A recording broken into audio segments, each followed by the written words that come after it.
Donc le peuple se transforme sous nos yeux de rebelles lâches en rebelles courageux. C'est pas encore parfait, mais il y a un changement. Il aura simplement fallu le payer en cours de route, et c'est triste, par la mort à venir de Moïse. En attendant, Nombre chapitre 22, et là, écoutez, on arrive...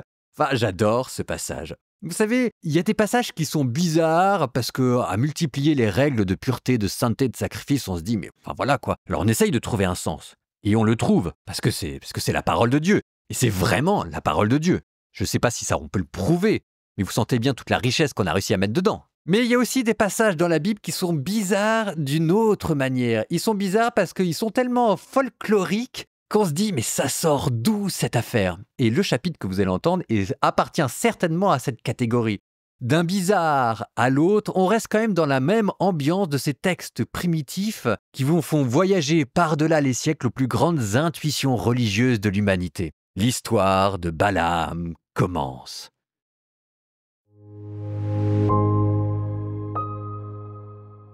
Les fils d'Israël repartirent.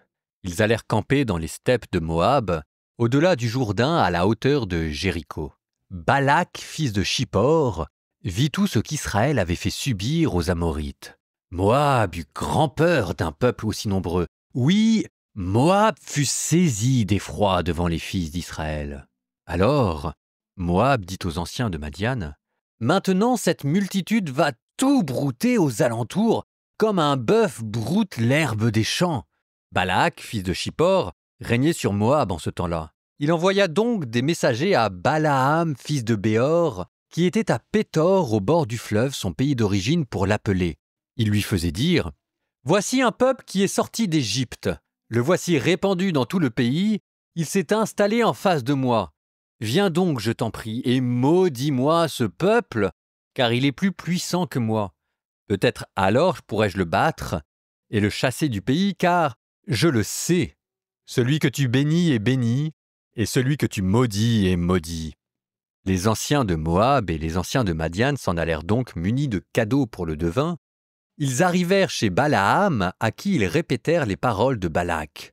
Balaam leur dit « Passez la nuit ici, et je vous rendrai réponse suivant ce que le Seigneur m'aura dit. » Les princes de Moab restèrent donc chez Balaam.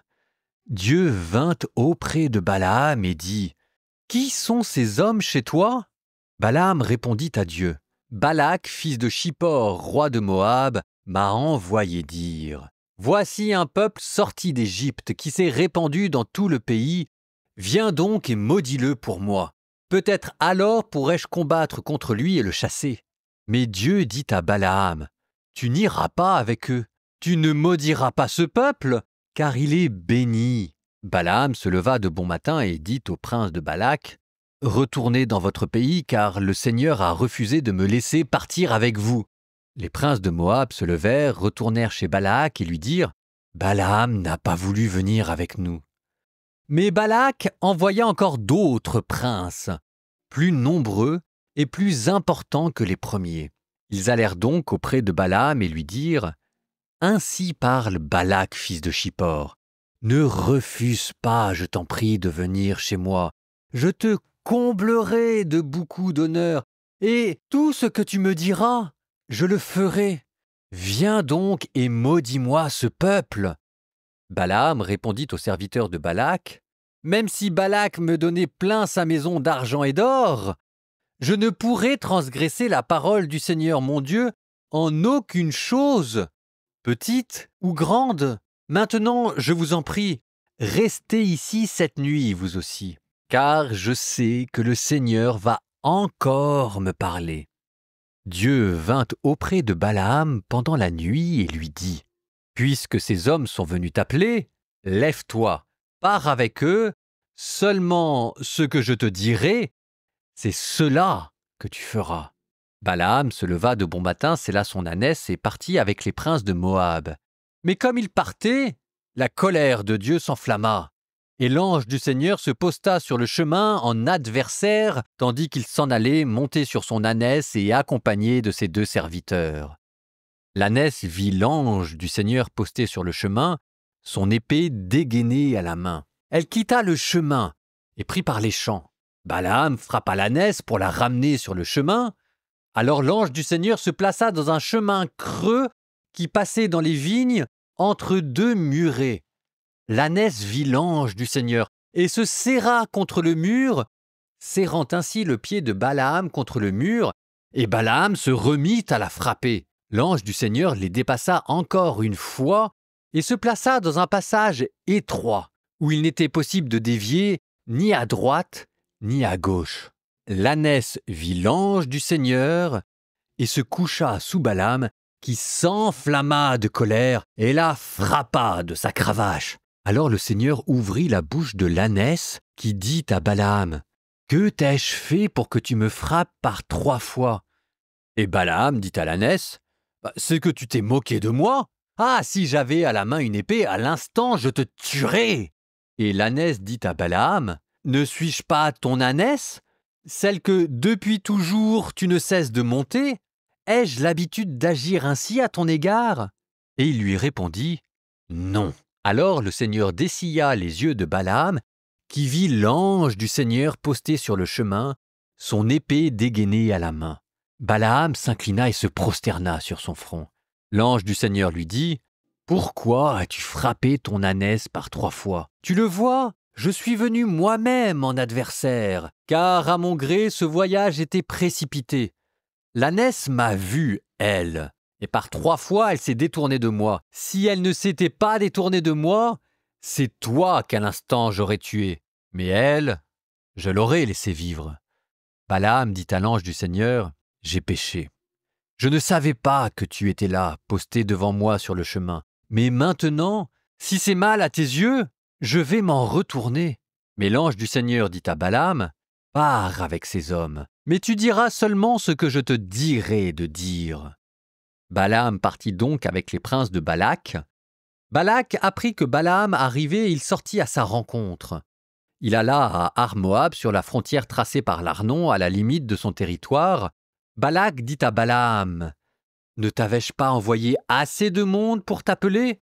Pourquoi n'es-tu pas venu chez moi? Vraiment, ne serais-je pas capable de te combler d'honneur? » Et Balaam dit à Balak, « Me voici arrivé chez toi. Mais maintenant, vais-je dire n'importe quoi? La parole que Dieu mettra dans ma bouche, c'est elle que je proclamerai. » Balaam accompagna Balak et ils allèrent à Kiriath-Oussoth.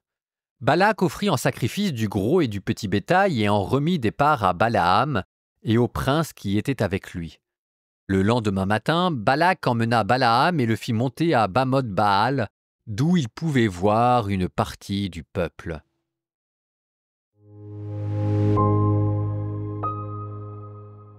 J'espère que vous avez apprécié ce passage, et c'est pas fini, hein. On a encore 2-3 chapitres à voyager avec Balaam, mais on gardera cette même ironie savante et subtile qui lui donne un charme particulier.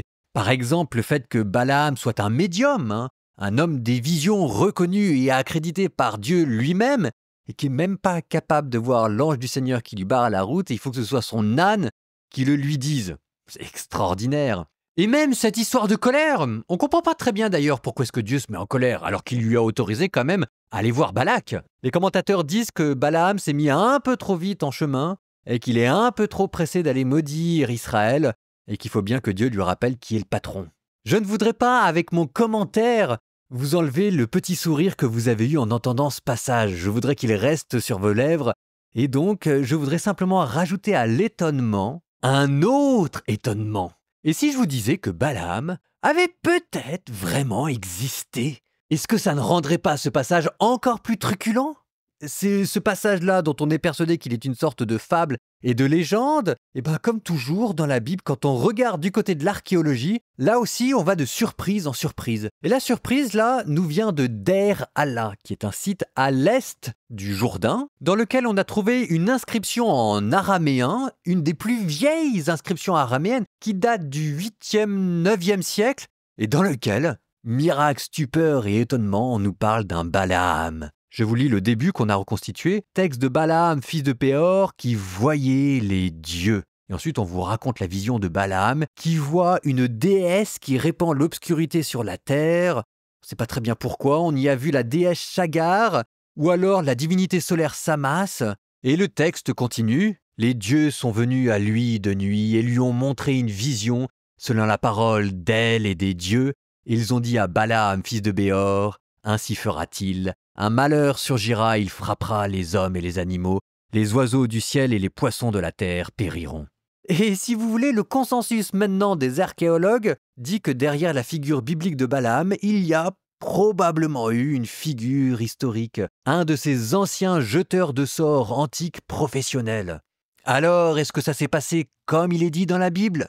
Non, on est dans le domaine de l'épopée, mais souvenez-vous de ce que je vous ai dit des épopées, basées sur une histoire vraie. Et ça, je crois, vous permettra d'apprécier d'autant mieux l'histoire de Balaam et de rajouter à l'ironie savante de ce texte l'admiration de l'archéologie.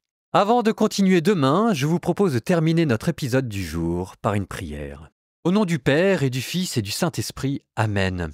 Seigneur, nous te confions tous nos contemporains qui vont consulter des médiums, qui vont consulter des voyants, qui vont consulter des sorciers. Seigneur, nous te demandons de les aider là où ils sont et de ne pas les emprisonner dans les ténèbres des esprits impurs. Nous te confions, Seigneur, toutes les personnes qui se confient dans le tarot, dans la cartomancie, dans les oracles. Et si jamais c'est votre cas, nous demandons pour vous la grâce de la bénédiction et que Dieu brise les liens.